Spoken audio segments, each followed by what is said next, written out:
Hello guys, ഈ video ഞാൻ എടുക്കുന്നത് ക്രിസ്മസിൻ്റെ അന്നാണ്. എങ്കിലും നിങ്ങളത് കാണുന്നത് ക്രിസ്മസിൻ്റെ പിറ്റേന്നായിരിക്കും. എങ്കിലും എല്ലാവർക്കും എൻ്റെ വക ഒരു മെരി ക്രിസ്മസ് കേട്ടോ. അപ്പോൾ നമ്മൾ എന്നത്തെയും പോലെ തന്നെ ഇന്നും വാമപ്പ് ചെയ്ത് തുടങ്ങി. പിന്നെ സ്കൂപ്പിങ്, കപ്പിങ്, ക്യാച്ചിങ്, അതുപോലത്തെ ഡിഫറെൻറ്റ് ടൈപ്പ് ക്യാച്ചിങ് ടെക്നിക്സ് എല്ലാം വർക്ക് ചെയ്തു.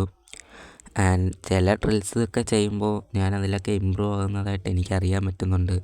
അതിപ്പോൾ ഒരു ദിവസം കൊണ്ട് എന്ത് ഇമ്പ്രൂവ്മെൻ്റ് എന്ന് നിങ്ങൾ ചോദിച്ചേക്കാം. പക്ഷേ ചെറുതായിട്ട് എന്തൊക്കെയോ ഒരു ഇമ്പ്രൂവ്മെൻ്റ് ഉണ്ടെന്ന് എനിക്ക് തോന്നുന്നു.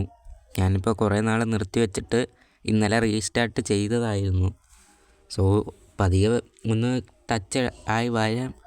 അതിന് കുറച്ച് സമയം വേണമെന്നേ ഉള്ളൂ. പിന്നെ ഗൈസ്, ഈ ഹൈ ഡൈവ് അടിച്ചപ്പോൾ നന്നായിട്ട് എൻ്റെ ഇടുപ്പ് കയറി ഇടിച്ചു കേട്ടോ. പിന്നെ ഇന്ന് ഫുട് വർക്കിൽ നമ്മൾ ഡിഫറെൻറ്റ് കോമ്പിനേഷൻസാണ് ട്രൈ ചെയ്തത്. അപ്പോൾ അതും കൂടെ ചെയ്ത് വെച്ച് ഇന്നത്തെ വീഡിയോ നമ്മൾ അവസാനിപ്പിക്കുകയാണ്. അപ്പോൾ എല്ലാവർക്കും വീഡിയോ ഇഷ്ടപ്പെട്ടാൽ ലൈക്ക് ഒന്ന് സപ്പോർട്ട് ചെയ്യണേ.